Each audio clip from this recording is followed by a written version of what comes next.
Hey, what's going on guys, it's Chloe and welcome back to another Hypixel Skyblock video.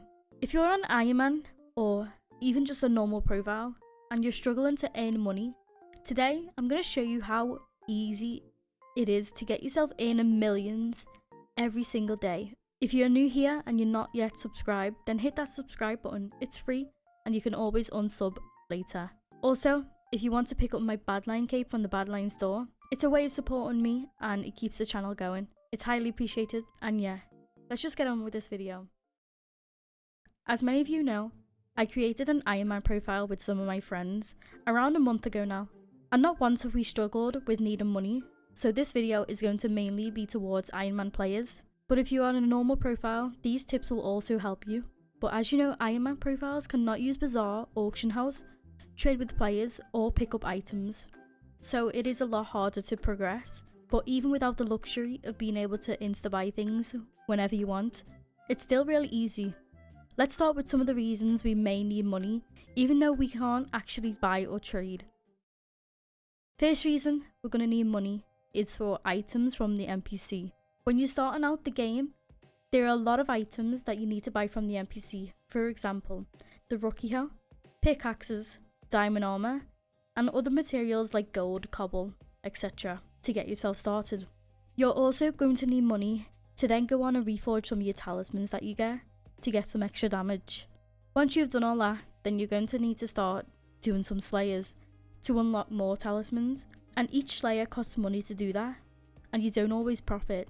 Last few reasons why you need money are later on in the game, but you will need a lot for applying reforges to items and armor. Also buying pets from the zoo, and then finally, the biggest money sink will be dungeons to get yourself some better armor and weapons for the game. But those are basically the only reasons why you do need money for Ironman. If you can think of more reasons of why you would need money for Ironman, then make sure to comment them down below in the comments.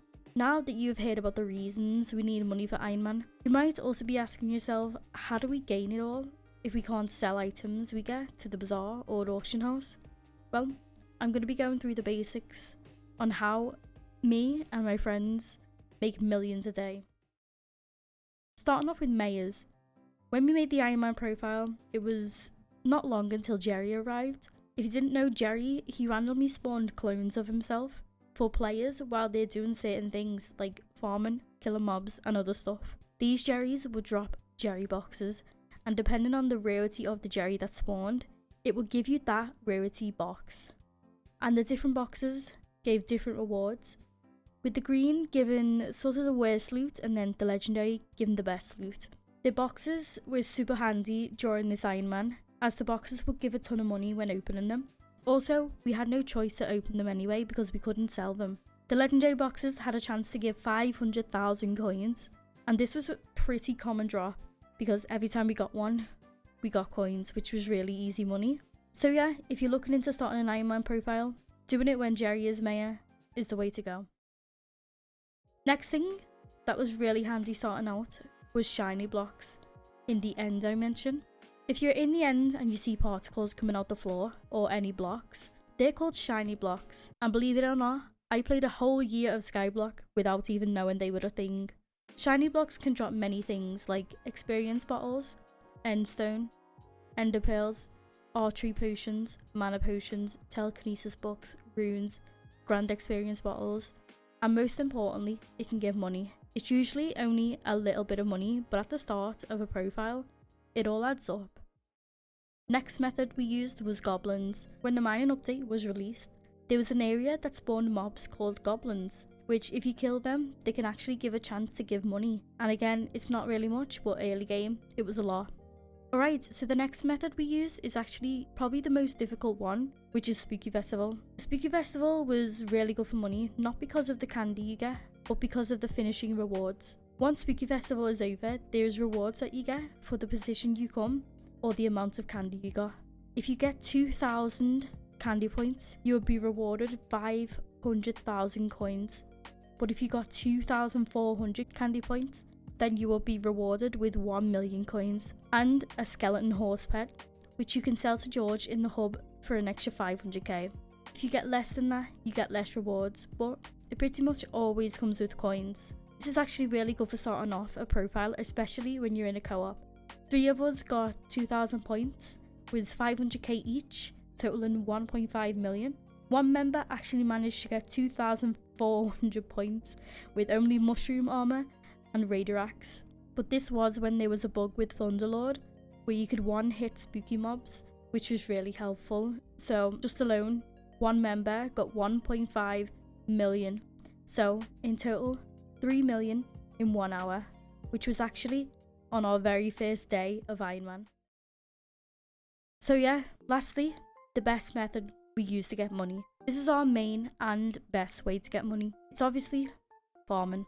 Now wait, don't leave yet. I'm going to be telling you how we actually got all the farming tools and a legendary elephant pet within a few weeks. So first off, you're going to want to buy yourself a rookie hoe from the NPC at spawn and farm wheat during a contest. Wheat is the easiest crop to grind at the start of a profile. You can straight up get yourself a bronze or silver medal first try if you sweat it. Then you're going to want to do this 4 times to trade 4 silver medals into a gold medal. If you can't get silver, then just go for bronze medals. It will take you a bit longer, but you'll eventually get a gold medal. You can also farm mushrooms at the start in the mushroom desert, which is also really easy to get bronze and silver medals. Once you have yourself a gold medal, you will need to buy a sugarcane hoe. And the reason you need sugarcane because it's the one crop that lets you farm without needing replenish. Also, the sugarcane sells for a lot. You should also have enough Jacob tickets for tier 2 at this point. Once we got to this point, we had already had enough materials to make a personal compactor, which makes farming sugarcane really easy to do. So we built 2 layers and farmed for hours. Another good reason to get into this point is because it's another crop that you're able to get bronze or silver in to get more gold medals, which then leads you to getting more items. We spent about 2 weeks farming without an elephant pet because we had to wait for the rotation in the zoo. But finally, we got one and it was uncommon. I instantly put the elephant pet in the upgrade and started farming again. So when I could, I had enough money to upgrade it to legendary. Finally, after weeks, we managed to get enough to get a legendary elephant pet and upgraded the sugarcane hoe to its max tier. Now we can easily make a few million an hour. But yeah, that's pretty much all we do for easy coins. If you enjoyed this video and you found it somewhat helpful, make sure to leave me a like and subscribe. And I hope you have an amazing day. See you next time. Goodbye.